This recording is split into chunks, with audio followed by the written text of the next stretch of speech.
tardes a todos y todas. Gracias por seguir acompañándonos.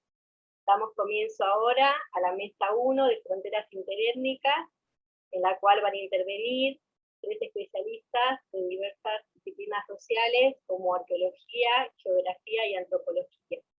Les recordamos a todos los participantes que si quieren derivar sus preguntas o comentarios, pueden hacerlos mediante los chats de Zoom y YouTube, que vamos a recogerlos luego de las exposiciones. En primer lugar, va a exponer Victoria Pedrota. Victoria es licenciada y profesora en Ciencias Antropológicas por la Universidad de Buenos Aires, doctora en Arqueología por la Universidad Nacional de La Plata. Actualmente es investigadora independiente del CONICET y profesora de Arqueología Histórica y Orientaciones en la Teoría Antropológica en la Facultad de Ciencias Naturales de la Universidad Nacional de La Plata. Nos va a exponer sobre arqueología histórica en las fronteras interétnicas pampeano-patagónicas, trayectos, problemas y perspectivas. Le damos la palabra.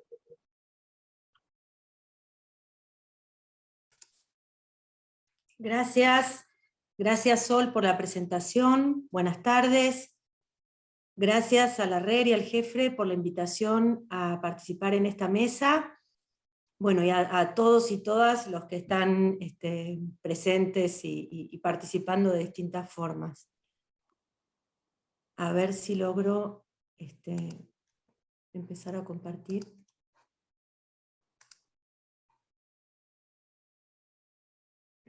¿Se está viendo ahí? Sí, sí se ve bien. Fíjate si puedes ampliarlo. ¿Ahí? Bien, perfecto.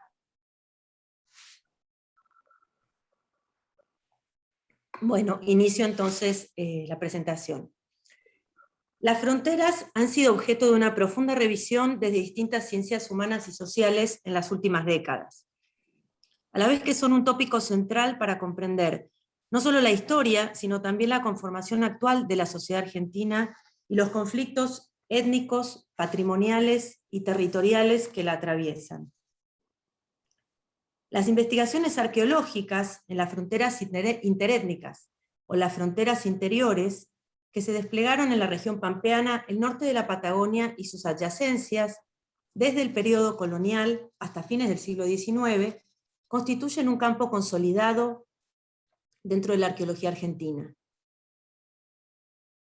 En esta ponencia buscaré mostrar el recorrido de este campo, comentaré algunas cuestiones teóricas que definen una especialidad con características propias dentro de la arqueología y los 4 ejes centrales en su agenda de trabajo, para finalmente plantear algunas perspectivas que se vislumbran para los próximos tiempos.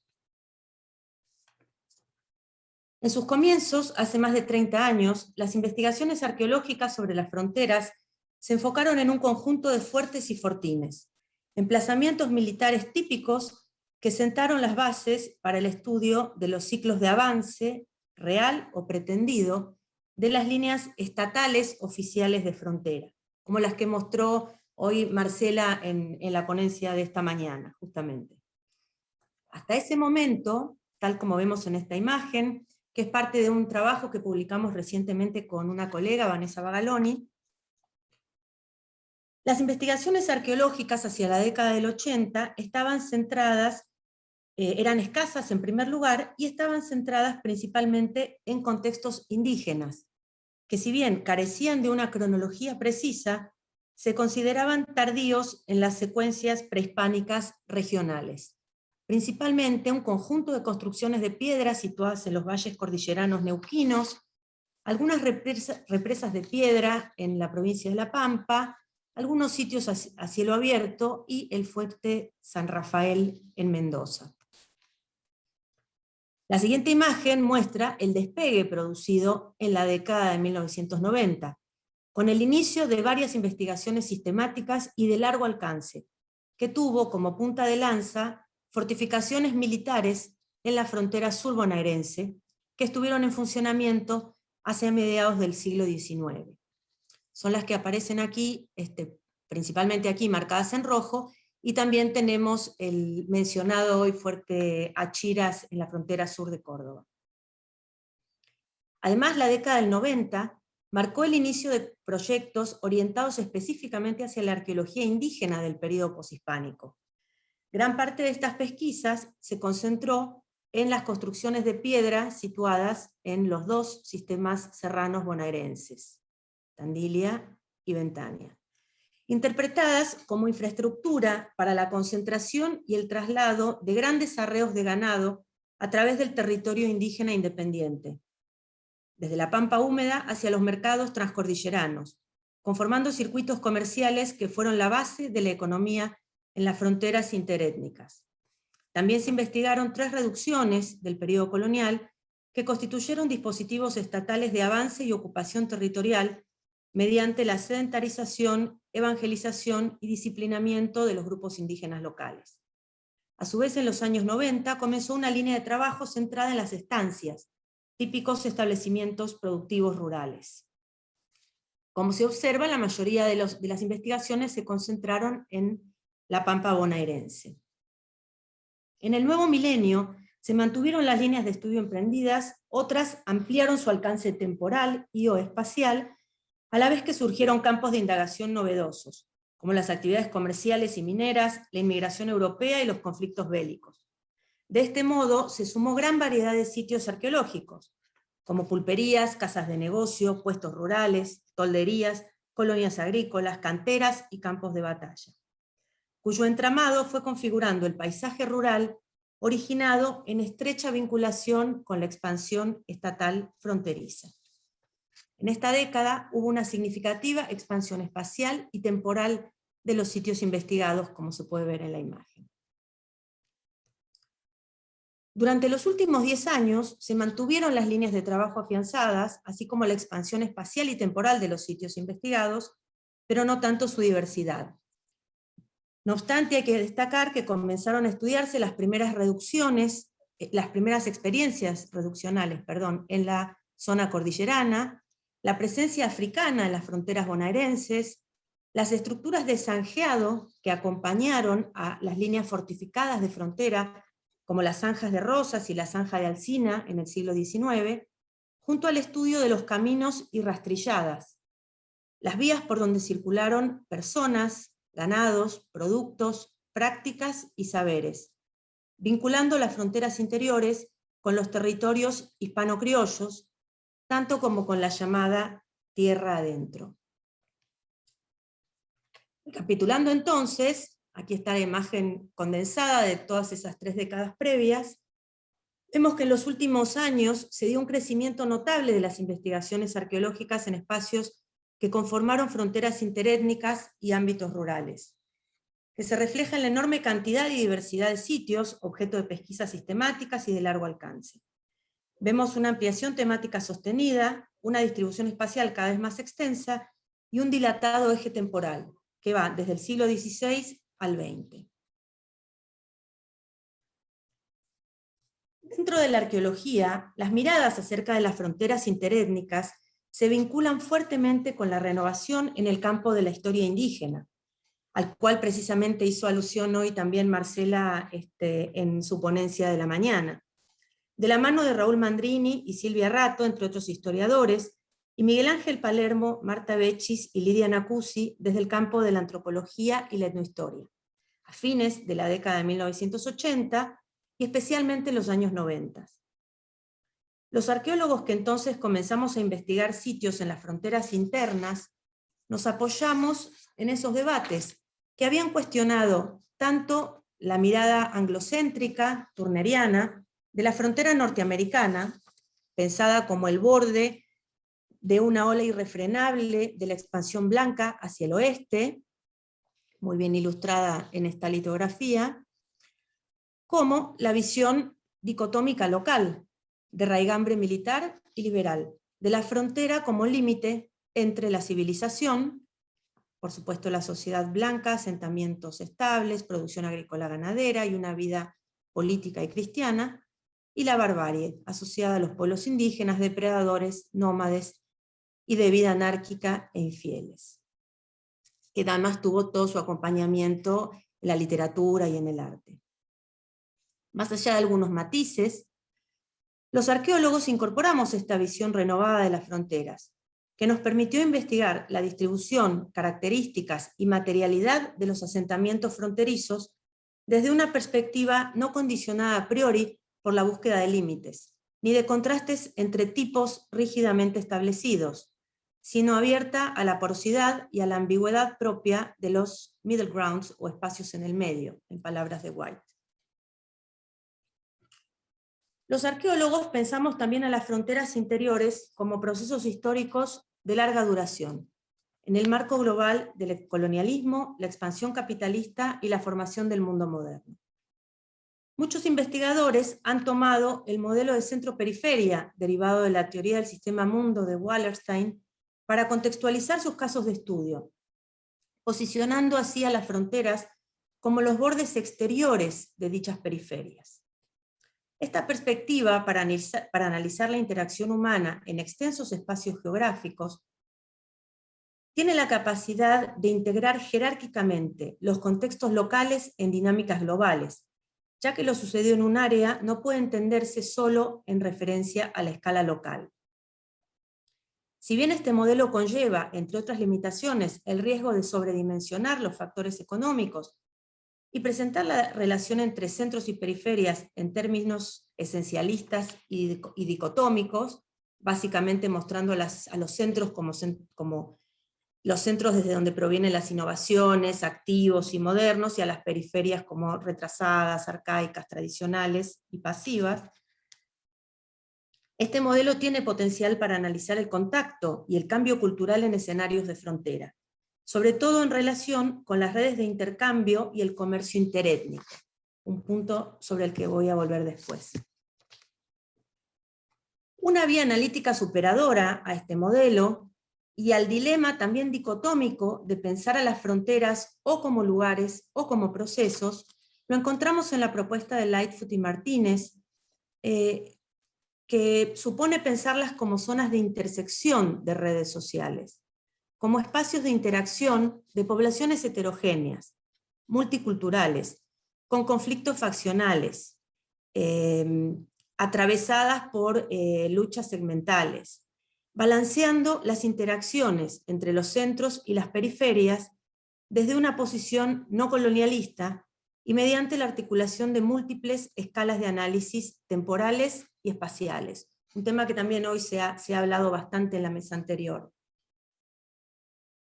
La frontera surge entonces como escenario de confrontación, superposición y articulación de distintos sectores socioétnicos y como espacio de construcción de territorialidades. ¿Cuáles son los problemas abordados desde la arqueología en las fronteras? En mi opinión, hay 4 ejes principales. En primer lugar, el uso del espacio y sus recursos. Esta línea tiene una larga tradición en arqueología prehispánica, que ha planteado de distintas formas el vínculo de las sociedades con sus ambientes, desde miradas netamente utilitarias o adaptativas, hasta modelos más complejos que suman otras variables, proponiendo interacciones múltiples y procesos de mutua construcción. La introducción de flora y fauna exótica, ocurrida a partir de la conquista española, generó profundas transformaciones ecológicas en la región pampeana y norpatagónica, que a su vez tuvieron un fuerte impacto en las sociedades indígenas, las cuales reorganizaron sus actividades productivas, su alimentación, formas de habitar y moverse en el espacio, interacciones sociales, sus rituales, entre otros aspectos.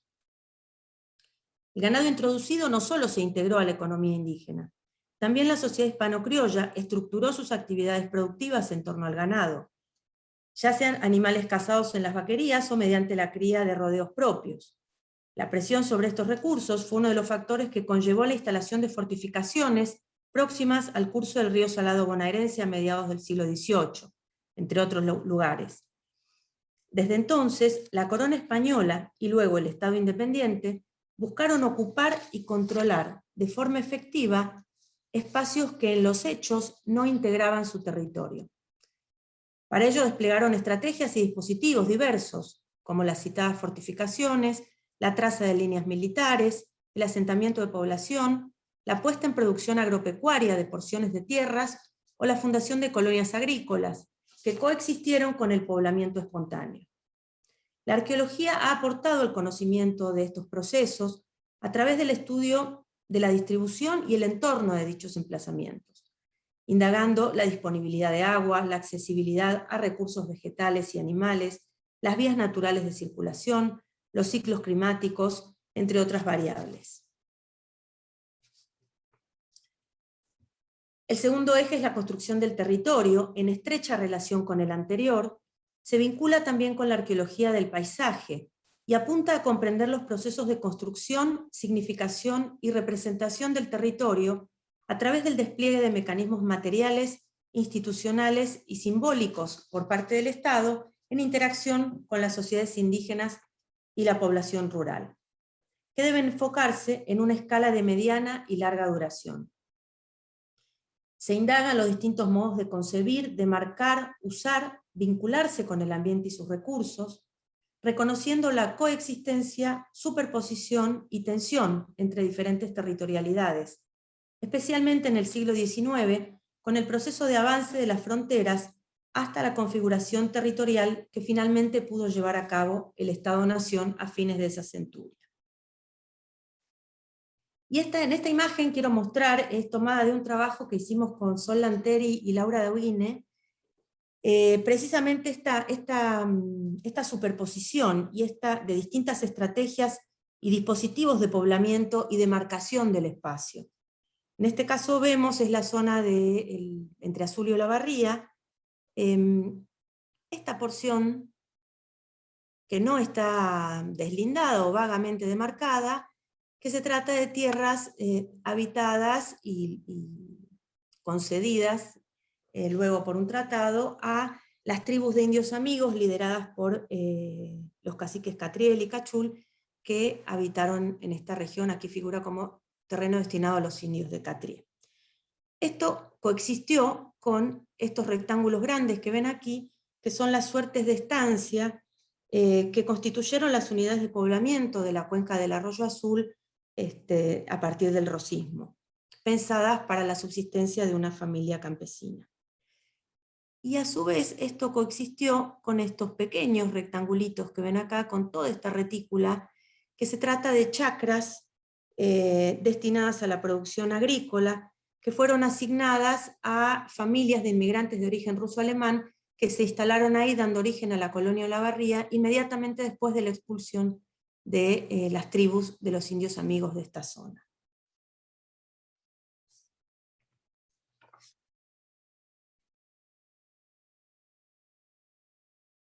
El segundo eje refiere a los hábitos de consumo y a las prácticas cotidianas. Esta es una línea de trabajo afianzada que estudia los modos de vida en las fronteras, atendiendo a las formas a través de las cuales se delinearon nuevas identidades fronterizas y o se reforzaron y legitimaron sentidos de pertenencia social. Desde la escala de análisis temporal y espacial más reducida, esta línea se centra en las actividades diarias, en los asentamientos situados en las fronteras interiores, en relación con la formación del mundo rural.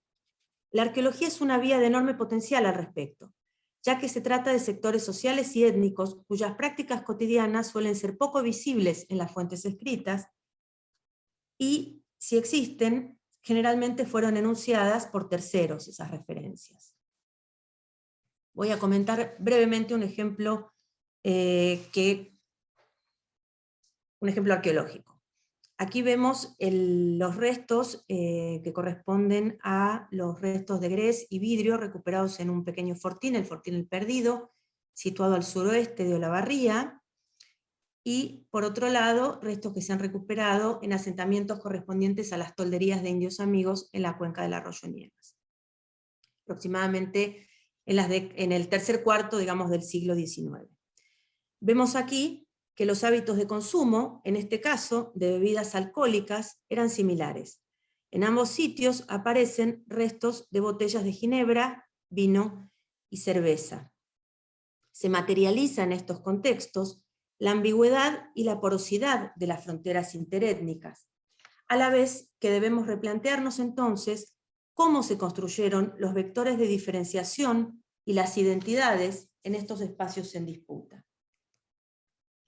El cuarto eje refiere a los circuitos de abastecimiento de bienes y a las redes comerciales, respecto de los cuales la arqueología ha generado un sólido corpus de información mediante la identificación de los lugares de procedencia, la función y la cronología de los restos de una enorme variedad de productos y bienes de consumo que han sido recuperados en contextos fronterizos.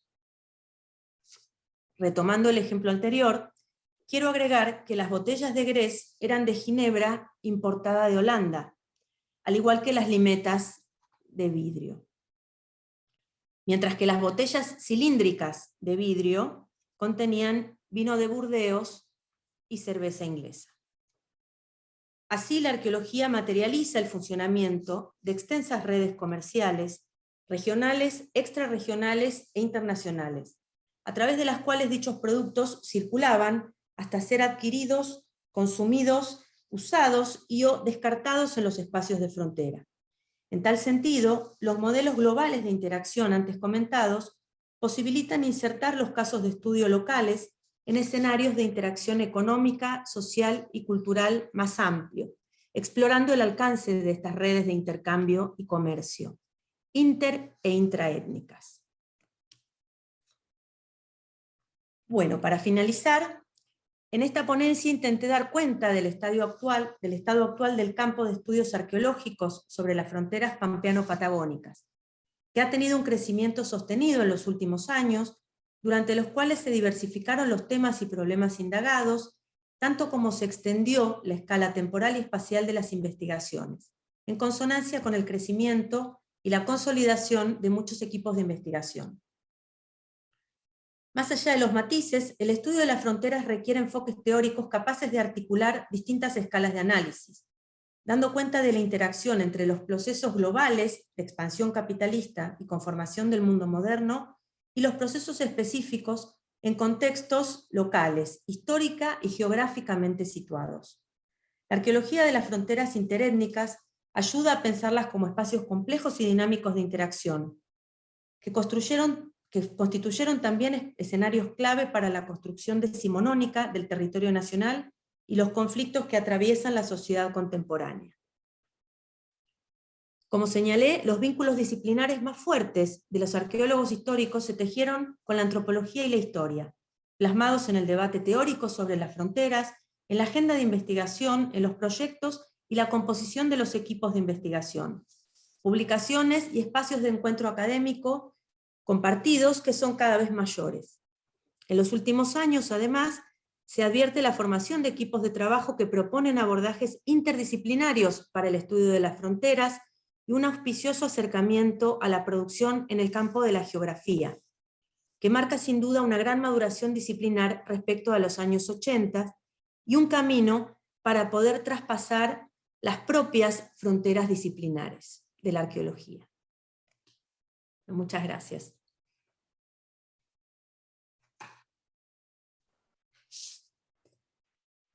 Muchas gracias, Victoria, por la exposición.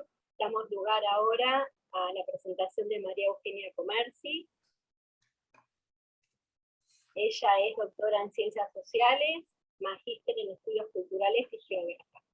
Es investigadora adjunta del CONICET y profesora asociada regular en Geografía de Argentina en la Universidad de La Pampa. También es directora de la revista Huella. Nos va a hablar sobre el abordaje de las fronteras desde perspectivas relacionales. Le damos la palabra.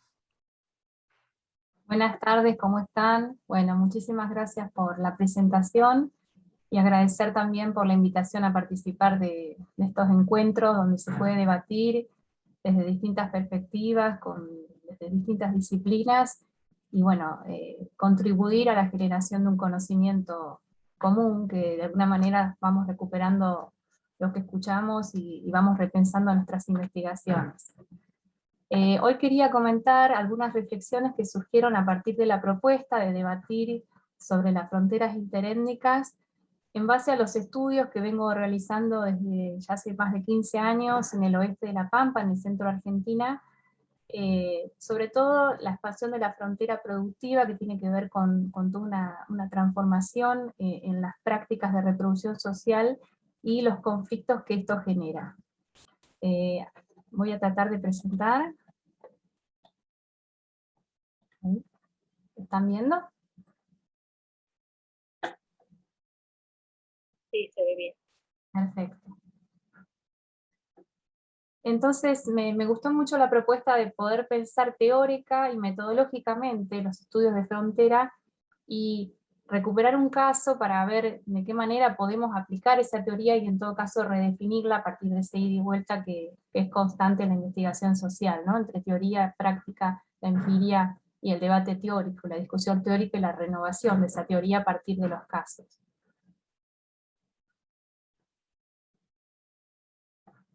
La idea era poder discutir cómo mirar y abordar la frontera, sobre todo lo metodológico, que me parece que hay por ahí dificultad, cómo posicionarse en la frontera, y esto está por supuesto anclado con lo teórico, específicamente las fronteras productivas que están atravesadas por estas fronteras interétnicas, en contextos de avance del capital en espacios rurales en la actualidad. O sea, como soy geógrafa, recupero desde distintas miradas, digamos, lo que está pasando en Argentina con los procesos en América Latina, de expansión del capitalismo y redefinición, sobre todo en todo lo que tiene que ver con las economías campesinas.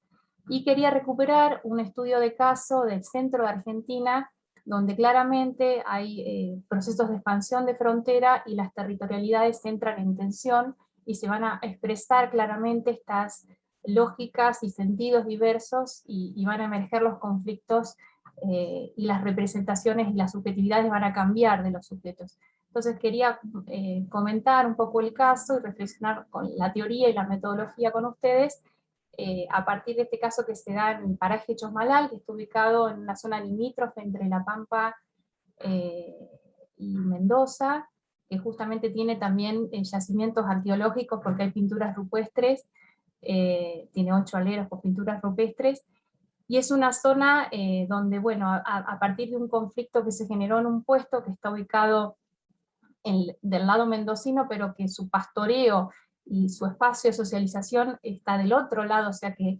desconoce los límites políticos y hay una territorialidad que va mucho más allá de esas fronteras políticas, y empieza a generarse una serie de conflictos por el acceso a la tierra, y bueno, comentar cómo a partir de ese caso entran en tensión estas distintas territorialidades y emergen las tensiones. Para eso recupero bibliografía y debates referidos a estudios de frontera, y generé una serie de preguntas para ver cómo pensar la frontera, cómo posicionarse, a qué apuntar desde una perspectiva renovada, si se quiere, que por supuesto recupera todo lo que se ha charlado en el día de hoy en este ámbito, y cuestiona esas miradas tradicionales que todavía siguen persistiendo, por lo menos en el campo de la geografía son muy fuertes, y también reivindicar, por supuesto, todo el trabajo de campo que tiene que ver con este posicionamiento teórico de estar en las fronteras, que requiere de la observación participante, de la reconstrucción de las historias de vida, trabajo con familias campesinas, con todos los agentes, para poder reconstruir el campo social que intervienen en la dinámica de estos espacios de frontera, docentes, por ejemplo, técnicos, funcionarios y demás, empresarios que están llegando a la zona y que están utilizando y poniendo en valor las tierras con lógicas diferentes a las que históricamente se han gestado en esas familias campesinas, y también otras fuentes que quizás no son tradicionales, pero que son muy interesantes, sobre todo para trabajar con la cuestión simbólica, las representaciones, que son los mapas cognitivos, que fueron realizados por financieros, y esos fueron cruzados con lo que es la cartografía oficial, para de esta manera poder reconstruir las distintas territorialidades que están en tensión, además de informes técnicos, legislación y otras fuentes que se utilizaron buscando la triangulación. Entonces, a partir de la propuesta de la mesa esta de debate, se me ocurrió pensar en algunas preguntas disparadoras, ¿no? ¿Cuál es el objeto de investigación cuando decidimos estudiar la construcción o expansión de fronteras? ¿Nos vamos a focalizar en los procesos que las producen, en las instituciones que las legitiman, o en los agentes que las generan y o resisten? ¿Debemos enfocarnos en las dinámicas, en las prácticas, en las actividades, en las acciones, o más bien en la cuestión simbólica, en las identidades, en simbolismos, en las representaciones de los espacios de frontera? tendríamos que estudiar los contextos institucionales, socioculturales más amplios en los cuales actúan y operan las fronteras, o en las normas implícitas y en las lógicas territoriales. ¿Qué tipos de fronteras podemos abordar? ¿Desde dónde mirarlas? ¿Y qué dimensiones debemos incluir y cuáles descartar? Por supuesto, esto nos está dando cuenta de que los estudios de fronteras son complejos, por lo tanto, la pregunta que hagamos va a depender de la perspectiva de abordaje y de ello también, por supuesto, las fuentes que utilicemos. Me parece fundamental poder tallar esta idea de Renato Ortiz, de tallar los conceptos, de despojarlos del sentido común, sobre todo en las ciencias sociales, y redefinirlos y ver en qué sentido los conceptos pueden ser funcionales para explicar los procesos dinámicos que estamos viviendo y cuándo no lo son, o poder identificar en cada término qué elementos permite visibilizar y qué elementos oculta. De allí la renovación, por ejemplo, en la cuestión, la cuestión disciplinar del concepto de territorialidad, el concepto de espacio, cómo han adquirido nuevas significaciones a partir de toda esta renovación teórica, y cómo ponerlos continuamente en tensión con los casos que trabajamos para poder generar nueva teoría.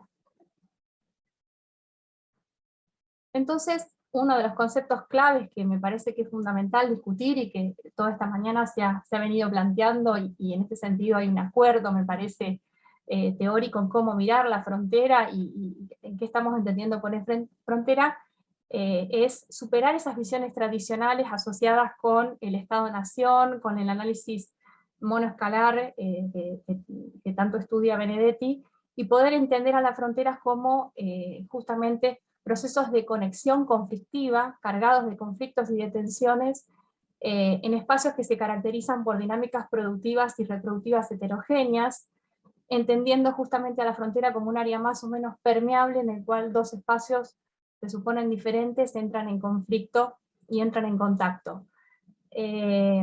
Por lo tanto, entendemos a las fronteras como espacios relacionales, de cruce, de contacto, de intercambio, de tensiones, con dinámicas complejas, y eso requiere, para poder estudiarlas, es fundamental estar en los bordes, esto que plantea Alejandro Grimson, estar en los bordes, hacer una continua reflexión crítica, y permitirse continuamente problematizar los estudios en ese ida y vuelta entre la teoría y la empiria y los casos que vamos analizando. ¿Cómo abordamos las fronteras? Bueno, humildemente me parece, esto son comentarios y reflexiones en todos estos años que llevo trabajando en el centro de Argentina, me parece que es fundamental trabajar con investigaciones que utilicen diseños abiertos y permeables, que no estén definidos de antemano, sino que en el mismo proceso de investigación se vayan redefiniendo. Por ejemplo, la cuestión de los mapas mentales fue un objetivo hace unos años en una investigación, y cuando llegué con la población con la que estaba trabajando, que era mayoritariamente analfabeta, no lo pude aplicar a esa técnica, pero sí lo pude trabajar con chiquitos que estaban en la primaria, que no tuvieron ninguna dificultad para hacer esos dibujos en un plano, y luego podemos encontrar, por ejemplo, en algunos puestos cómo podían representar los conflictos con una ramita en el playón del patio, identificando los campos que estaban en conflicto. Entonces las estrategias que utilicemos metodológicas deben definirse, me parece, en el mismo proceso de investigación con estos diseños flexibles. Es fundamental hacer un análisis situado que reconstruya la vida cotidiana, en términos del planteo del Lefebvre, de reconstrucción de lo cotidiano, pero también una mirada estructural, o sea, sin perder una visión estructural de conjunto, contextualizada, que dé cuenta de todo el entramado de relaciones y los procesos que exceden a lo local, pero que intervienen y permean en lo local. También es fundamental la multidimensión en los estudios de frontera. No quedarnos meramente con una mirada, sino poder cruzar los aspectos sociales, económicos, políticos, jurídicos, en el caso mío fundamental lo jurídico, porque tiene que ver con el acceso a la tierra, y que quizás es una dimensión que no la contemplan los campesinos, pero que es fundamental al momento de redefinir sus estrategias de reproducción social. Y por supuesto, incluir la dimensión simbólica, no solamente lo material, sino que lo simbólico va de la mano y un elemento importante para poder reconstruir esos aspectos simbólicos es la búsqueda de la reconstrucción de esas territorialidades y las temporalidades que muchas veces están en tensión con la de los sujetos que están intentando imponer una nueva organización del espacio en estos procesos de valorización y expansión del capitalismo. También es fundamental no solo recuperar aquello que se ve, sino también estas fronteras invisibles que condicionan las prácticas y que a veces a través de esta cartografía alternativa que la posibilitan los mapas cognitivos se pueden reconstruir los miedos, las subjetividades, las representaciones que se tienen y que también aportan elementos para mirar las fronteras simbólicas y las tensiones que están por supuesto mediando todos estos procesos. Y por último, algo que también se ha repetido en las reuniones, en esta reunión en la mañana, y mi compañera recién lo dijo, la cuestión de las escalas de análisis. Es fundamental el cruce de escalas, ir y venir constantemente para poder analizar de manera compleja el proceso que se está estudiando. Bueno, nosotros trabajamos fronteras productivas, entendidas justamente como esas que unen y separan sujetos, espacios y modos de producción diversos, tanto en términos materiales como simbólicos, y por ello tenemos que contemplar siempre las relaciones de conflictividad que van a emerger y se van a producir en el proceso de cruce e intercambio, las tensiones, que en estos casos son por la apropiación y el uso de bienes comunes y de determinados recursos, y las fronteras simbólicas, entendidas por Trejo justamente como ese espacio intangible, pero perceptible, en los que convergen significaciones e imaginarios sociales de las colectividades. Poder reconstruir también esas representaciones. ¿Desde dónde me paro para mirar las fronteras? Me parece fundamental la perspectiva crítica dentro de la geografía, la llamada por Carla Summa geografías disidentes, justamente porque cuestionan el lugar donde nos posicionamos los y las geógrafas en tanto intelectuales, y tratando de contribuir, en este caso, la recuperación de las territorialidades alternativas, las temporalidades alternativas, y dando voz a sujetos que históricamente han estado invisibilizados, como son los campesinos en la Argentina. Por eso me parece importante, bueno, este análisis de la conflictividad, no solo quedarme en las relaciones de poder, sino también reconstruir esas tramas de sentido, las disputas, las espacialidades disidentes, y por supuesto esto de recuperar el estar en las fronteras para la reconstrucción de estos sentidos. Si nos posicionamos en el centro de Argentina, precisamente en el extremo este donde está marcadito aquí, en el límite con Mendoza, hay un paraje que se llama Chosmalal, que está integrado por unas 200 personas, son 35 puestos rurales. Este espacio, todo el oeste de La Pampa, ha sido un espacio caracterizado por distintos despojos, desde el despojo de las tierras de los pueblos originarios, a luego el despojo del río Atuel, un sector muy importante que tiene un proceso de certificación, porque Mendoza, bueno, sabrán ustedes, tenemos un conflicto político con Mendoza, jurídico, por el uso de las aguas del río Atuel, que ha generado todo un proceso de certificación y deterioro del ambiente. Y por otro lado, en los últimos años ha dado un nuevo despojo que tiene que ver con el avance de la frontera ganadera del este pampeano, que se ha trasladado hacia el oeste, y también desde el oeste mendocino hacia el este, y esto ha generado toda una serie de conflictos con los campesinos de la zona, que muchos de ellos carecen de los títulos de propiedad y son crianceros de caprinos, y entra toda una disputa por el uso del suelo y el uso del agua en un ambiente desértico, que ha dado origen a distintos conflictos por el acceso a la tierra y a los recursos. Predomina, sigue existiendo a pesar de este avance de la frontera, familias campesinas, más de 500 puestos, que habitan en la zona rural, con un perfil, justamente son crianceros de caprinos, algunos son artesanos, tienen fuertes redes comunales y lazos parentales, y una cuestión fundamental que se da en Chosmalal y en otra zona, que es la zona de Paso Maroma, es todavía, justamente porque son tierras fiscales, a partir de la autoorganización de las familias y una lucha que se hizo en la década del 80, es que hacen un uso del espacio de pastoreo colectivo. Esto es fundamental porque da cuenta de una territorialidad campesina que justamente desconoce las lógicas del capital y, por ejemplo, las lógicas del Estado que pueden diferenciar una provincia, el límite entre una provincia y otra. Y esto da origen a una serie de conflictos, en este caso de un puesto que está ubicado del otro lado de Mendoza, pero su espacio de pastoreo está dentro del territorio que sería pampeano, y participa en distintas instituciones como la escuela, el salón comunitario, el templo evangélico, de acciones que están dentro de la provincia de La Pampa. Entonces aparece claramente una territorialidad que entra en tensión con la lógica dominante. Ustedes pueden ver acá el área de pastoreo. Acá está el puesto, esta es la aguada donde están la mayoría de los puestos, pero están todos distribuidos de manera dispersa. Acá se pueden ver los corrales de Pirca, el asentamiento, tienen varios corrales. Es un puesto en el cual nació la familia, uno de los integrantes, Delford, tiene más de 70 años y nació en ese puesto, y pastorean sus campos del lado pampeano. Han recibido una orden de desalojo y bueno, se generaron una serie de estrategias para ver qué se podía hacer, porque nosotros en La Pampa tenemos una legislación a partir de la autoorganización de las familias del oeste pampeano que restringe los desalojos.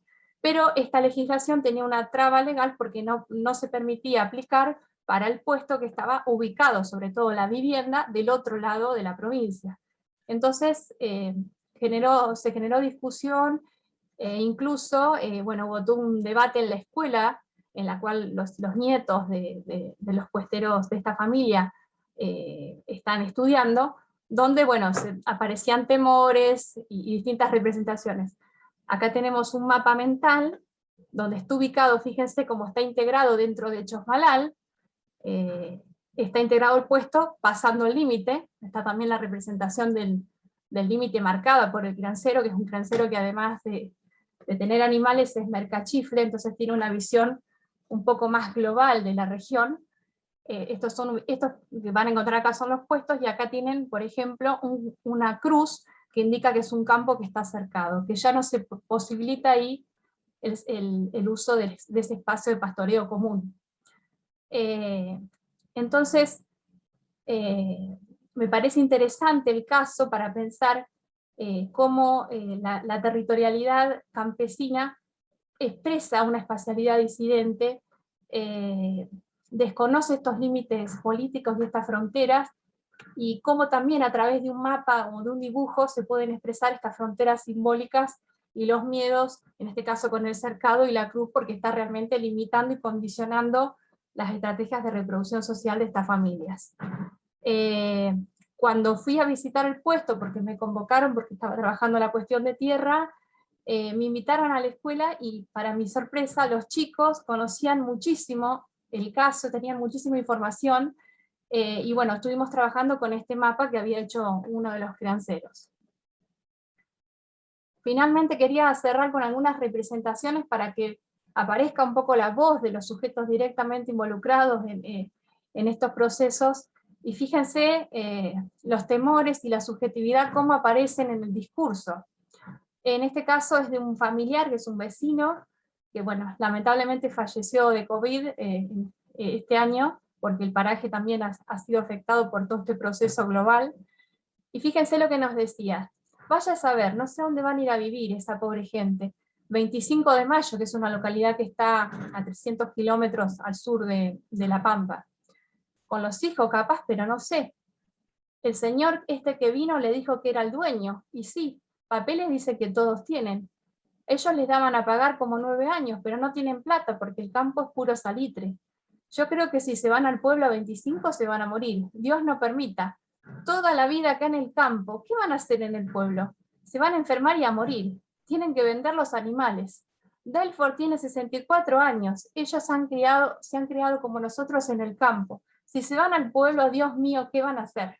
Un poco los temores y las representaciones que aparecen en estos espacios, y las nuevas subjetividades.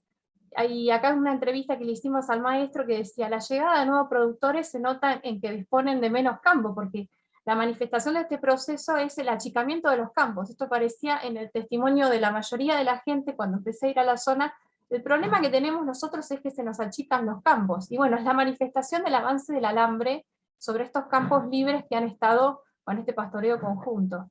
Y con ello tienen que redefinir toda la estrategia familiar para poder sobrevivir. Continúo con el testimonio. Avanza el alambre, ponen el cartel de propiedad privada, que esta lógica es común en todo el oeste pampeano. Entonces a ellos, ¿dónde los meten? No tienen lugar. Han vivido hace más de un siglo y hoy no tienen lugar. Estos cambios son malos porque se les están achicando muchísimo el lugar que ellos pastorean los animales, donde ellos entran a cazar para comer, y están muy limitados en este sentido, pero no sé si contra eso se puede. Un poco para ver las representaciones y los relatos, y cómo está esto totalmente internalizado en las vidas de estas personas. A modo de cierre, me parece que es fundamental poder poner a la luz la multidimensión que tienen las fronteras, que quizás este caso lo expresa, desde el punto de vista social, económico, político y jurídico, que son complejas, que no se puede separar lo material de lo simbólico, que va de la mano. Se pueden ver claramente cómo las fronteras invisibles actúan y condicionan a los sujetos, y que redefinen las estrategias de reproducción social, y por eso es importante pensar continuamente los espacios de frontera, las tensiones, los sentidos y las miradas, estas territorialidades alternativas, que para poder acceder a ellas es fundamental estar en la frontera, reconstruir a través de las representaciones y los testimonios, y eso requiere justamente de ese trabajo de campo tan profundo. Además de la frontera interprovincial, aparece este proceso que se da de valorización de las tierras y la emergencia de una nueva frontera simbólica donde está claramente representados los temores y el acercamiento de los campos. Bueno, creo que es fundamental la investigación cualitativa, el análisis situado, pero también contextualizado, la mirada relacional y constructivista, el uso de distintos materiales empíricos, y el diálogo con distintas disciplinas para poder tener una visión holística, que es lo que requiere la complejidad de los estudios que estamos planteando cuando hacemos análisis de frontera, estos espacios de frontera. Bueno, muchas gracias.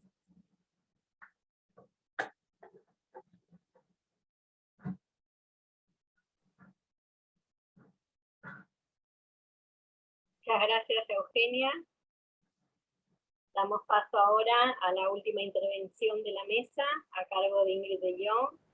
Les recordamos a todos los participantes que si tienen comentarios o preguntas los pueden canalizar mediante los chats para ser leídos al final. Vamos a presentar a Ingrid entonces. Ella es doctora en antropología de la Universidad de Buenos Aires, investigadora independiente del CONICET, profesora titular de Historia, la Facultad de Ciencias Naturales y Museo de la Universidad Nacional de La Plata, y profesora adjunta en el Seminario de Antropología Histórica de la UBA. También es codirectora de la revista Memoria Americana. Nos va a hablar sobre la tierra adentro en las pampas de la Patagonia, siglo XIX. Le damos la palabra.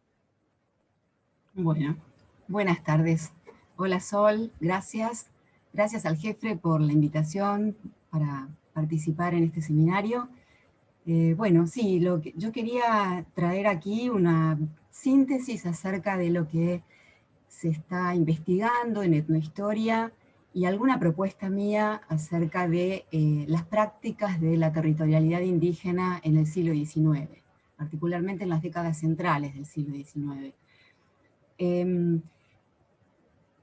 La práctica de la territorialidad indígena en la tierra adentro es un tema en gran medida postergado, incluso por quienes estamos preocupados por reconstruir la agencia indígena.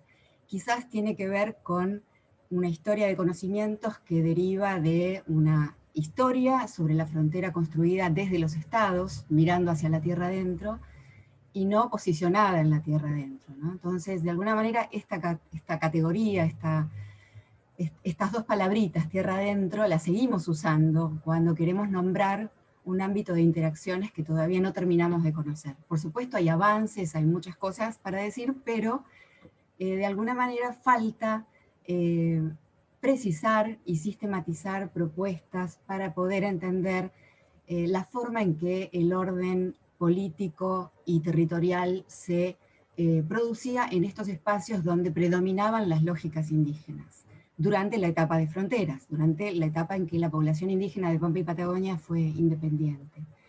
Entonces, quizás esto tiene que ver con dificultades objetivas como las de disponer de menos fuentes que tengan que ver con esta vida en tierra adentro, pero también tiene que ver con dificultades de lectura, de cómo leemos estas fuentes, con qué tipo de conceptos, con qué tipo de mirada, ¿no? Pero yo creo que es muy importante avanzar en este plano porque la gestión de la territorialidad, por decirlo de esta manera, fue una dimensión para mí muy importante de la agencia política indígena y tuvo mucho que ver con la capacidad que la sociedad indígena tuvo en el siglo XIX de imponer su horizonte político a los estados. Entonces, voy a compartir un PowerPoint. A ver, ahí está. ¿Lo ven? No, ¿no? Ahí sí. ¿Se ve? ¿Se ve? Sí, se ve bien. Se ve perfecto. Bueno, uno de los obstáculos que hemos tenido, o digamos que registra la historia de de los acercamientos a la cuestión de la territorialidad indígena, tiene que ver con quizás una matriz estatal que ha sido aplicada a la territorialidad indígena.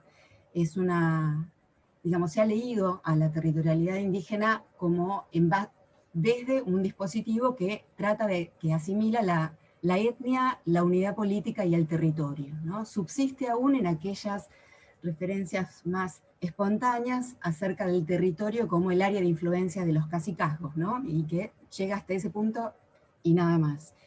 Esta matriz, este modelo estatal, en términos de Benedetti, seguramente lo hemos heredado de la etnología clásica y de su concepción de las etnias, comunidades discretas, no ligadas, digamos, no transformadas por los procesos históricos, ¿no? Y más vinculadas a sus elementos culturales, diacríticos culturales.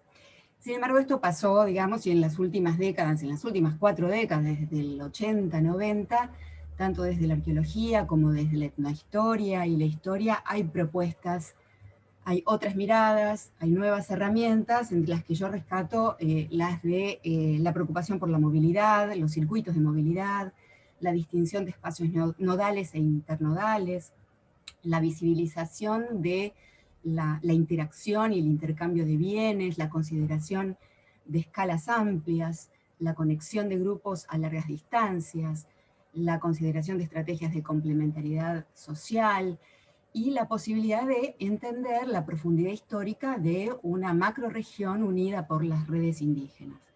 En este sentido, Verón, entre otros, con otros colegas, proponen la existencia desde hace 2000 años por lo menos de un corredor bioceánico que unía, digamos, que estaba marcado por la circulación de poblaciones entre la Pampa Occidental y la llamada Araucanía, ¿no? Y a partir de la conquista, la presencia española, no conquista porque justamente lo que no hubo fue conquista, a partir de la presencia española, los historiadores toman en cuenta estas redes de interacción y ven cómo estas redes de interacción indígenas se articulan con redes coloniales, mercantiles, es decir, que a partir de la interacción entre las redes, o la relación entre las redes indígenas y las redes capitalistas, esto que era un corredor bioceánico continúa formando un ámbito macrorregional que ha recibido diferentes nombres por parte de diferentes autores. Aquí hay solo algunos y ya han sido nombrados tanto por Marcela como por Victoria en el día de hoy. Es conocida el área arauco-pampeano-patagónica de Marta Bechis, el espacio fronterizo de Pinto Rodríguez, el territorio indio de León Solís, el sistema poliétnico y policéntrico de Miguel Ángel Palermo, y el complejo fronterizo de Bocara, entre otros. Ahora bien, yo planteaba que pasábamos de la etnia a la macrorregión porque quizás ambas conceptualizaciones en algún punto frenan la posibilidad de historizar los procesos internos o propios de este espacio indígena, ¿no?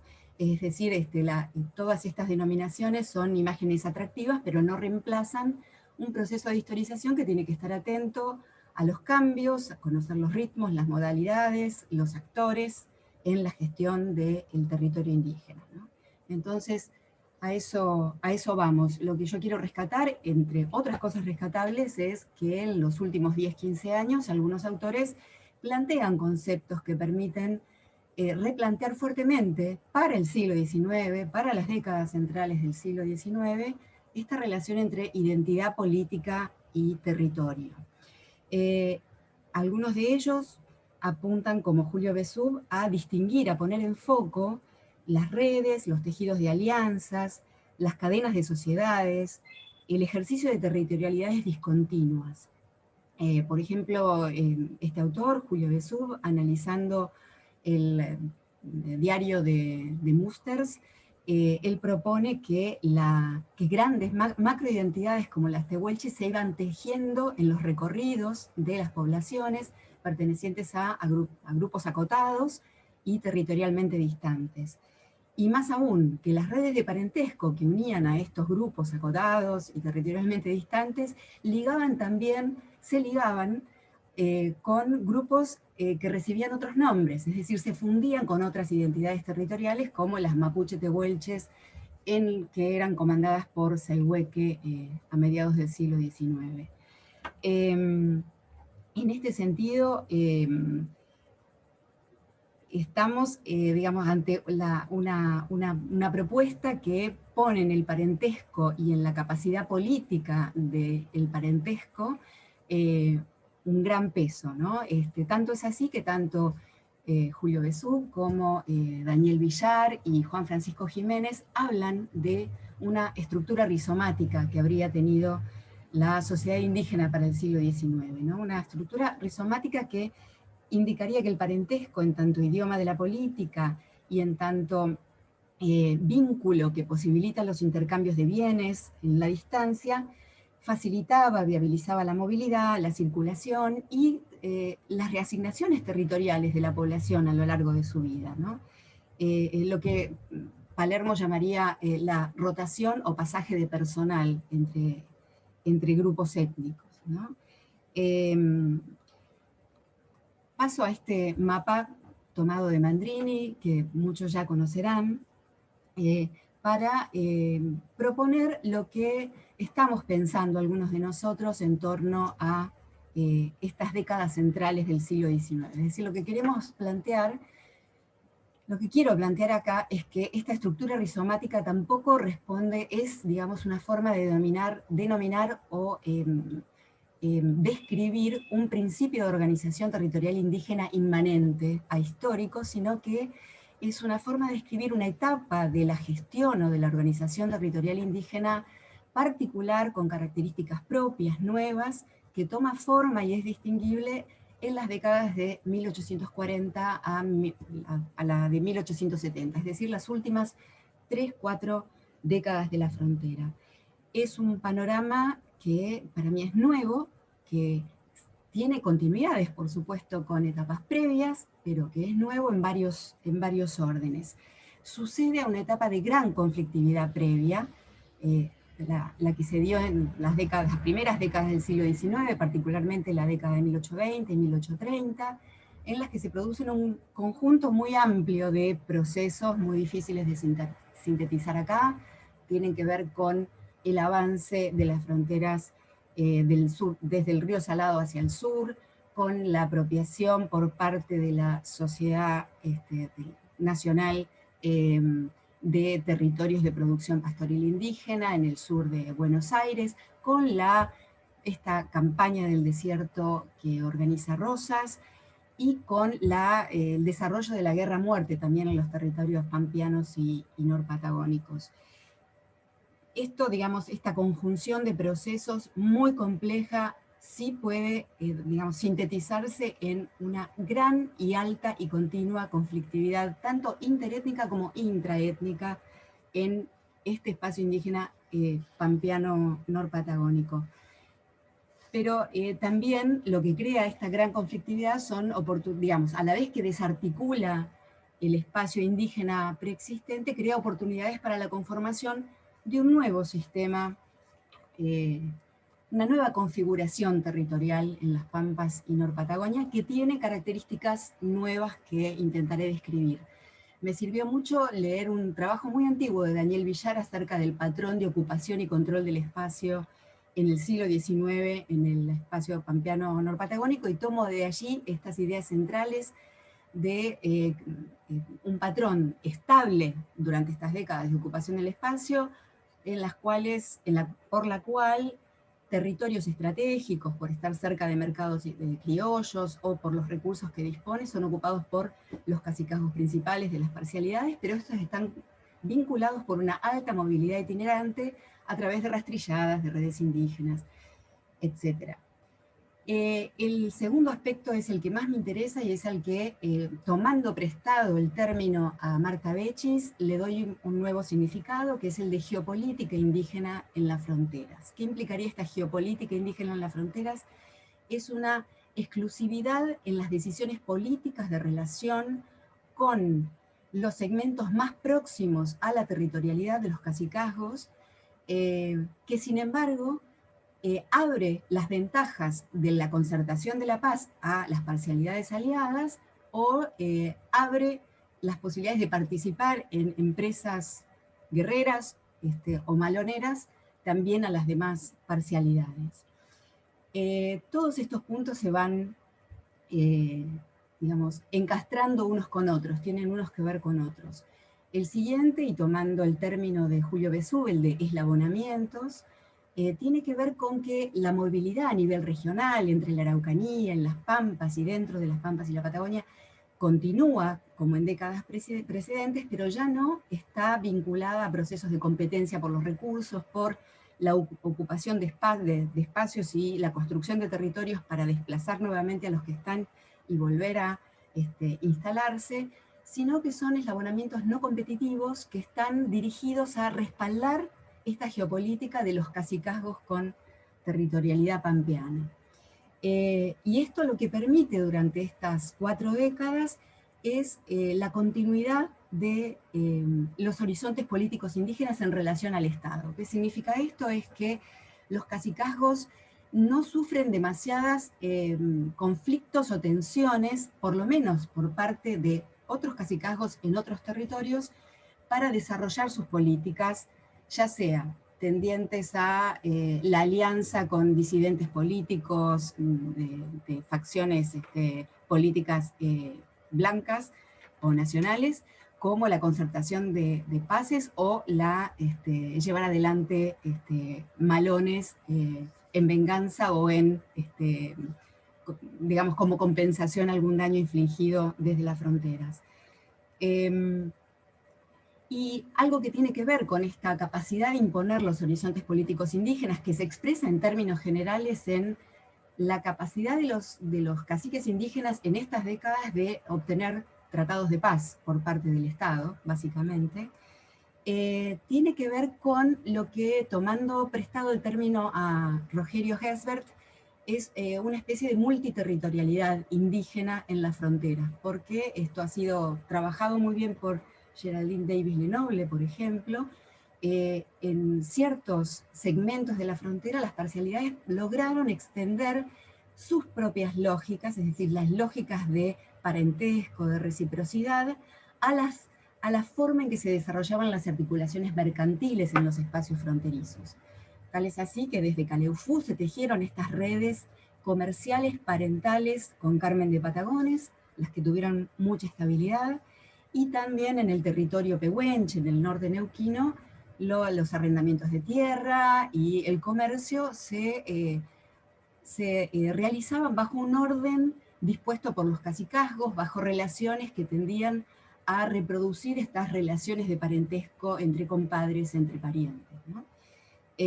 Creo, además, que en las zonas centrales, como las ranqueles o las salineras, en estos segmentos de frontera, también hubo de alguna manera esta capacidad de imponer las lógicas indígenas, dado que esta lógica de ración o malón, que dirían otros autores como Fersted y de Sub, también funcionó. Y es más, en parte esta lógica comercial en las fronteras, en la provincia de Buenos Aires, en la frontera bonaerense, de alguna manera fue cumplida por los indios amigos, que eran articuladores comerciales de los salineros, ¿no? Es decir, podría decirse que esta multiterritorialidad que hacía que los espacios de frontera se incorporaran a la territorialidad de los cacicazgos indígenas, en el caso de la frontera bonaerense, implicaba de alguna manera la incorporación de los propios indios amigos como actores de esta multiterritorialidad. No digo que sea la única forma de mirar a los indios amigos, pero sí creo que ellos forman parte de estas tramas que unen las fronteras con la tierra adentro. Bien, algo que quería proponer también, pensando sobre todo en las formas más tradicionales o las formas que se han venido proponiendo, la consideración de los sitios locales o nodos, digamos, estamos acostumbrados a pensar en asentamientos estables o nodos y espacios internodales dados por rastrilladas, caminos, paraderos, pasos cordilleranos, digamos, sitios correspondientes a grupos de mayor homogeneidad y ámbitos internodales de mayor circulación, más compartidos y por ahí disputados, negociados entre los distintos grupos. Yo creo que en particular en estas 3-4 décadas esto puede ser mirado de otra manera, porque claramente estos asentamientos nodales forman parte de eslabonamientos permanentemente, y por lo tanto pienso que lo que se está concertando, digamos, que la afirmación territorial tiene que ver con afirmar la participación en estos eslabonamientos, y por lo tanto que es necesario pensar en territorios abiertos y no en territorios cerrados, es decir, en territorios donde las prácticas más significativas de afirmación territorial, y así como sus cuestionamientos o las tensiones, ocurrían al interior de los territorios y no necesariamente en una condición de bordes difusos, digamos, ¿no? Me parece que se trata de un periodo en el que las estrategias indígenas se basan fundamentalmente en estas alianzas hacia el oeste, hacia todo el campo indígena. Digamos que estas alianzas son las que permiten imponer el horizonte político indígena del comercio pacífico al Estado, y que por lo tanto es un periodo en el que las prácticas de intercambio y vinculación son más importantes que la de diferenciación, exclusión o competencia. Quizás por estas razones, en estas décadas no se registran conflictos interparcialidades. Los que fueron tan notorios en las décadas de 1820 y 1830, a partir de 1840, realmente son mucho más escasos, ¿no? No digo que no los haya, pero a nivel de sistema son muy pocos.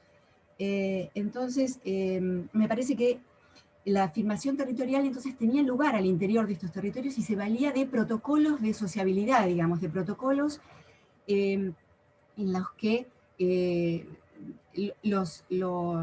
digamos, protocolos que hacían que los visitantes al territorio crearan una relación de reciprocidad con el anfitrión, ¿no? O sea, los anfitriones creaban relaciones de obligación recíproca con sus visitantes. Es así que las instituciones de las visitas, digamos, no olvidemos que la movilidad y el tránsito entre territorios es permanente en estas décadas.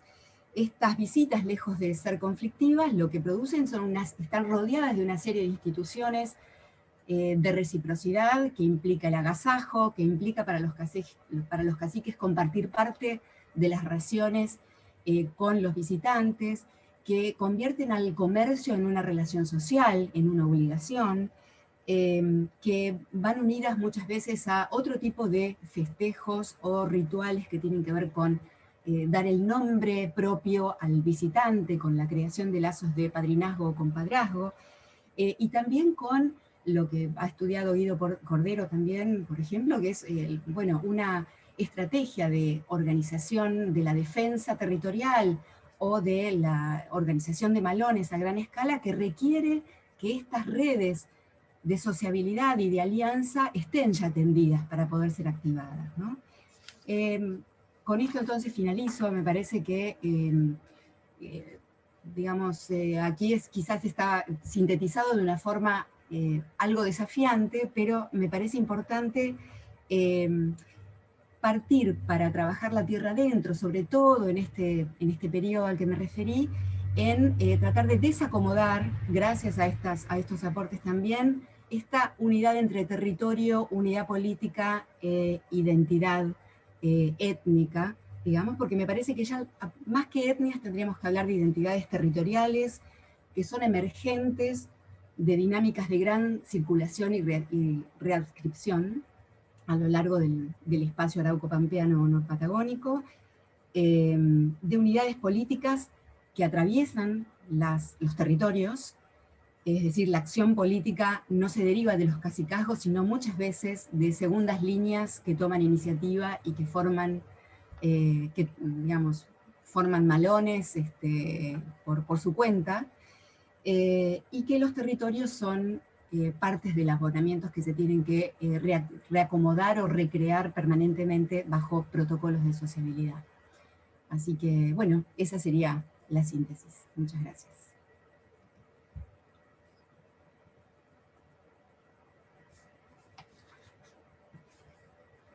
Muchas gracias, Ingrid. Agradecemos a las tres expositoras por sus interesantes intervenciones. Y vamos a abrir ahora el espacio a los comentarios y las preguntas que fuimos recibiendo en el chat. En primer lugar voy a leer los de Zoom y después Juan Luis Martirén va a recoger lo que tenemos en YouTube. Tenemos una pregunta de Alejandro Benedetti para Victoria Pedrota. Dice si conoce o le parece relevante la ampliación de la agenda arqueológica de estudio de las fronteras hacia las fronteras interestatales modernas, por ejemplo, en tiempos de actuación de las comisiones demarcadoras.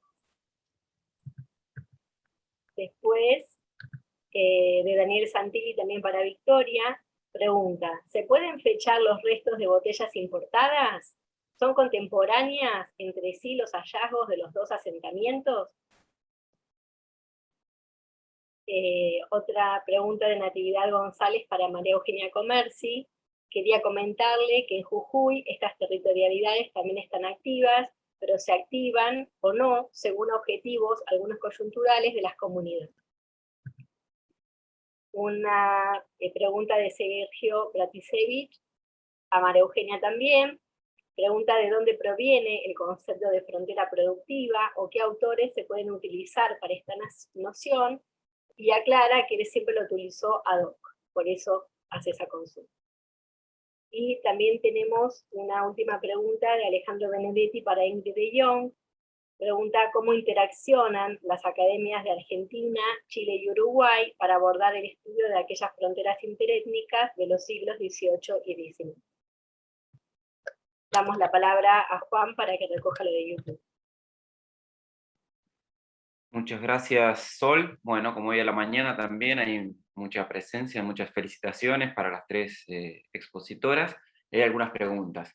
Jorge Morandi pregunta primero si les pueden recomendar biografías sobre límites interétnicos en el NOA, la primera pregunta, y otra más, preguntas, ¿existe alguna relación entre los mapas cognitivos, entre comillas, y la cartografía social participativa, también entre comillas, ejercitada durante el relevamiento territorial de comunidades indígenas de la Ley 26.160? La segunda pregunta de Leandro Amud dice, la noción de frontera interior supone la existencia de un Estado que ha definido su territorialidad. Entonces, pregunta, ¿es válido utilizarla para la larga etapa previa a 1880, cuando no se habían establecido límites? Otra pregunta de Norberto Moyo, consulta para María Eugenia. ¿Existen descendientes de ranqueles u otro grupo étnico dentro de los crianceros del área de Chosmalal? Y otras preguntas más. Adriana Dorfman pregunta, ¿las identidades en red se mantienen hoy? ¿Las redes hoy son también sociotécnicas, como de WhatsApp, por ejemplo?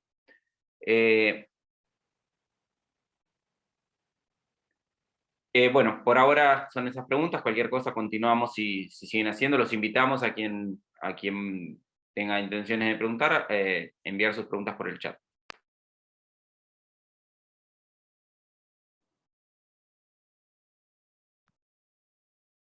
Bien, gracias Juan. Damos la palabra entonces a las expositoras.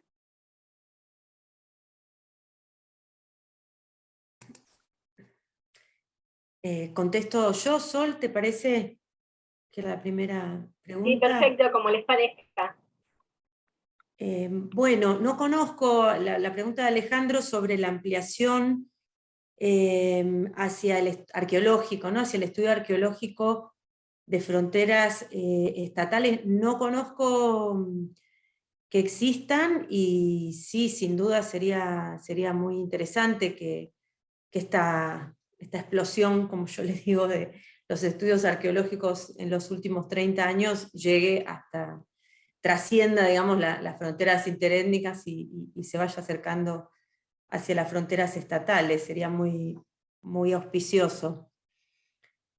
Y después, con relación al fechado, a las formas, mejor dicho, de fechar las botellas, bueno, justamente yo mostré las botellas porque es uno de los ítems, digamos, de los restos materiales sobre los cuales podemos tener más precisión a la hora de fecharlos. No ocurre lo mismo con todos los objetos materiales, ¿no?, que pueden aparecer en un sitio arqueológico. En el caso de las botellas, hay una serie de indicadores que tienen que ver con los procesos de manufactura, con el desarrollo y la evolución de los procesos de manufactura, que bueno, sobre todo, digamos, rápidamente, digamos, pasaron de ser procesos artesanales, digamos, de soplado con pontiles y con cañas, a finalmente terminar tecnificándose hacia principios del siglo XX. Entonces, bueno, a lo largo de ese periodo, digamos, están identificados los momentos a partir de los cuales se incorporaron determinados avances tecnológicos para hacer esos procesos de elaboración, ¿no? Por ejemplo, el uso de pinza, una pinza, digamos, para sostener la pieza mientras se le corta el pico, bueno, una serie de elementos que dejan marcas en las botellas. Entonces, bueno, a través de la identificación de las marcas, se puede determinar la técnica de manufactura, y tenemos rangos cronológicos para establecer entonces el momento de la manufactura. Después también hay otros elementos como por ejemplo los sellos, la inscripción. Algunas botellas tienen letras grabadas que nos permite saber incluso el nombre del fabricante, y después también toda esa información, digamos, hay que cruzarla por supuesto con los registros de importación, con los inventarios de las casas de negocio.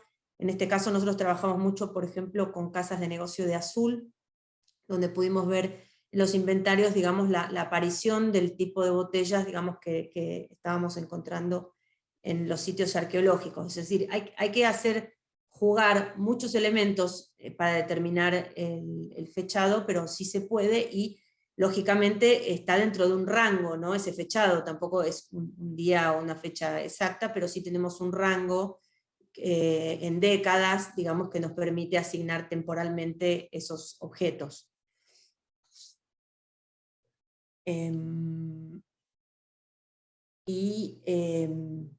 Bueno, justamente las fronteras interiores son una paradoja para un Estado, ¿no? Un Estado no puede tener fronteras interiores. Precisamente por eso es que parte del proceso de construcción del Estado Nación Argentino requirió la eliminación de esas fronteras interiores, ¿no?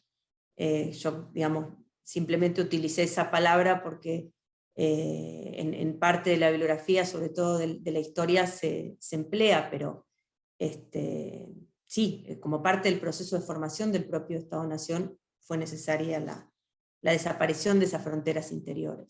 Entendidas, por supuesto, no como límites, ¿no? No como límites políticos, creo que un poco es lo que también estuvimos debatiendo bastante hoy. doy la palabra, no recuerdo si había alguna otra pregunta más, pero así vamos avanzando mientras con las otras colegas. Digo yo si quieren. Para responder a Natividad, que preguntaba si estas territorialidades se activan de acuerdo a los objetivos. Las que trabajé hoy, que son las territorialidades campesinas versus esas territorialidades más empresariales, que tienen que ver con, las llamamos legales, que aparecen que las representa la cartografía oficial, porque los titulares registrales, que son los que figuran como propietarios de los campos, están expresados en la cartografía oficial. No aparece esa territorialidad campesina.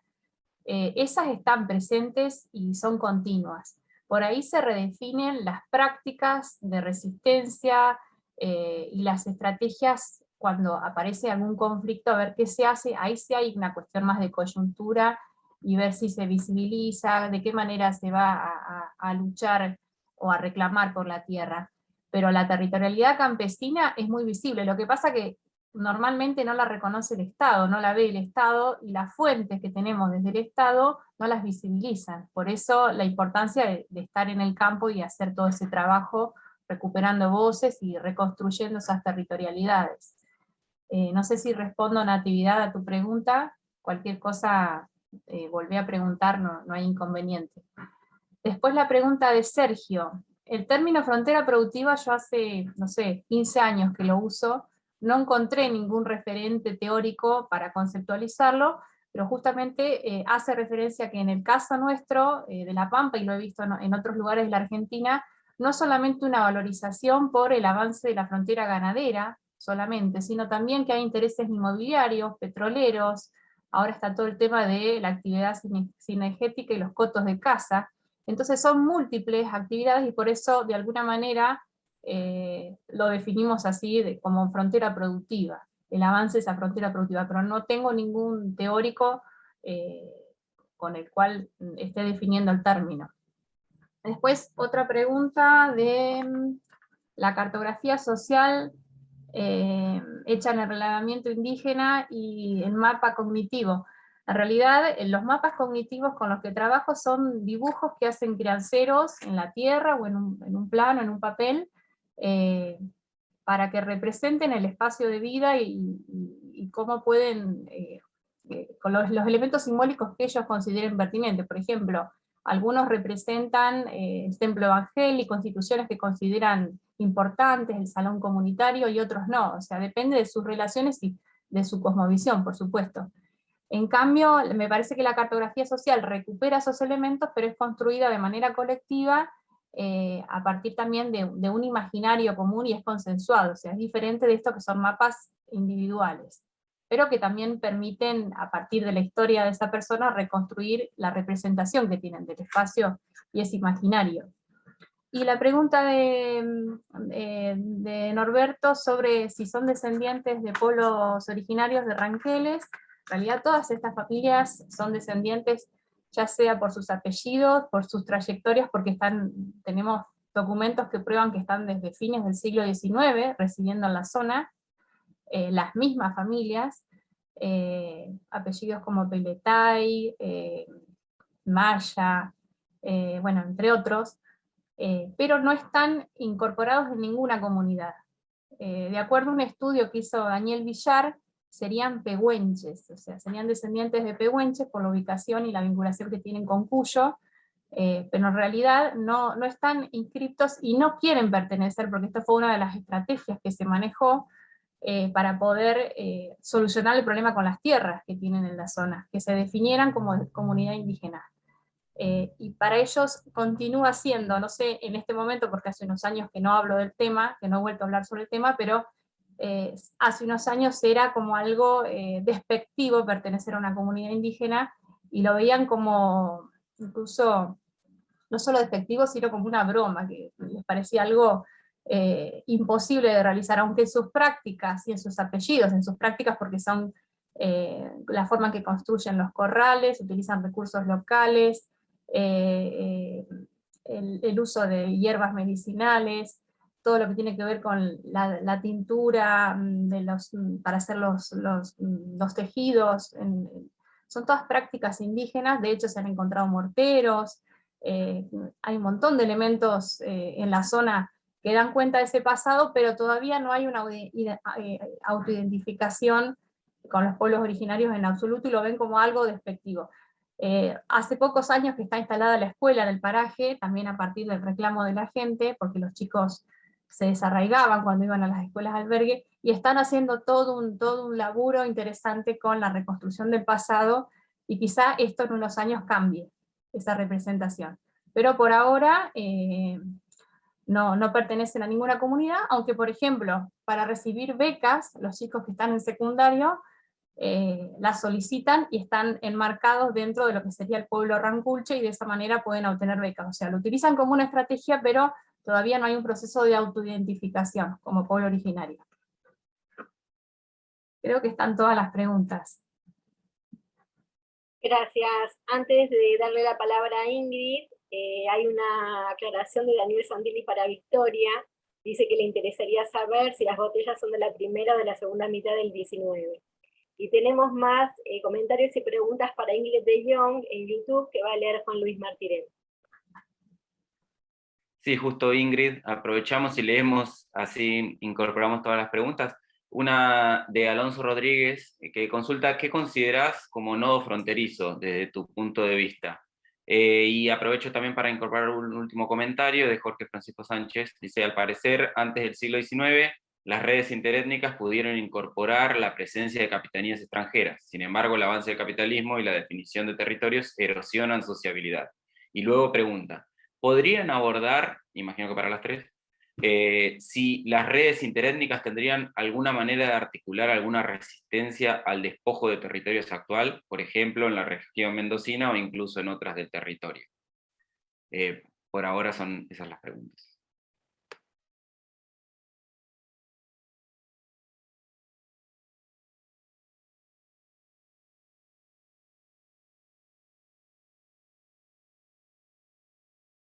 ¿Respondo yo entonces? Sí. Sí, bueno, adelante. Gracias. Bueno, respecto a la primera pregunta, ¿cómo interaccionan las academias de Argentina, Chile y Uruguay para abordar el estudio de aquellas fronteras interétnicas de los siglos XVIII y XIX? Bueno, me parece que hoy Marcela propuso con esta noción de gran frontera algo precursor, digamos. Yo creo que las academias están más atrás, digamos, y no están trabajando esa articulación aún, salvo, por supuesto, investigadores puntuales, supongo. Por ahí lo podrá responder mejor Marcela. Sí podría hacer un par de aclaraciones, que es que en principio la historiografía chilena ha avanzado mucho más rápido que la argentina, digamos, y que fue una inspiración para los que estamos trabajando en esto. Es decir, muchos leemos a historiadores chilenos que por supuesto trabajan el proceso de la frontera araucana y que para los cuales La Pampa es un espacio, digamos, más marginal de ese proceso, ¿no? Es decir, creo que los hemos leído más nosotros a ellos que ellos a nosotros, aunque esto está empezando a cambiar. Se agrega esto que son procesos muy distintos, muy distintos. Cuanto más leo yo, más siento que en realidad hay diferencias y que estamos en términos globales a las puertas de iniciar estudios comparativos que permitan después integrar los procesos. Son contados con la mano aquellos investigadores que trabajan claramente en clave de entender la historia de los cacicazgos en la Araucanía, pensando en sus redes creadas hacia las pampas, como Marta Bechis lo fue, como Álvaro Bello o Cristian Perucci, y seguramente soy injusta con alguien más que ahora no me acuerdo, ¿no? Pero esto está cambiando porque de hecho este mes de noviembre se van a hacer las terceras jornadas de antropología histórica de la Araucanía, Pampas y Patagonia, donde diversos investigadores tratamos de reunirnos forzándonos a pensar qué problemas y temas tenemos y debemos investigar en conjunto, teniendo este marco regional como referencia. Y por el otro lado, yo conozco bastante menos sobre el siglo XVIII, pero tuve la suerte de ser jurado de un espacio que ahora formaría parte de Uruguay, de entender en el siglo XVIII cómo había dinámicas multiterritoriales y multiterritoriales y porque es una categoría que utiliza, pero como era un espacio de múltiples fronteras, porque trata de hacer visibles a los actores indígenas y ver cómo se estaban jugando las fronteras, no solo entre el imperio portugués y el español, sino también las fronteras coloniales, ¿no? Con los grupos charrúas, minoanes, guenoas, etc. Así que creo que comienza también a haber una movida en ese sentido, pero estoy hablando de un investigador que es argentino, realmente no conozco la academia uruguaya. Y respecto a la pregunta de Alonso, yo nunca quise hablar de nodos fronterizos, sino de espacios nodales e internodales, que es una categoría que utilizan algunos arqueólogos, para poder diferenciar los espacios utilizados, o los sitios, ¿no? Por ahí me estoy equivocando con el término, pero la idea es poder diferenciar aquellos sitios de ocupación más permanente o exclusiva y aquellos espacios internodales, ¿no? Y mi idea de territorios abiertos era justamente quitar la descripción de los espacios internodales como espacios de conflicto o de negociación, porque justamente no son el problema en las décadas centrales del siglo XIX, porque la articulación se produce al interior de los territorios nodales, digamos, ¿no? O de los espacios nodales. Así que bueno, eso es lo que yo podría responder respecto a si las redes interétnicas actuales tienen capacidad de resistencia hacia las políticas estatales. Hay autores chilenos que están trabajando en esa clave, como Sergio Cañuqueo, pero creo que es algo que se está comenzando a formar al calor de los contactos también de la militancia mapuche de un lado y otro de las cordilleras, y es algo que creo que en todo caso se está formando, habrá que ver, hay que seguirlo.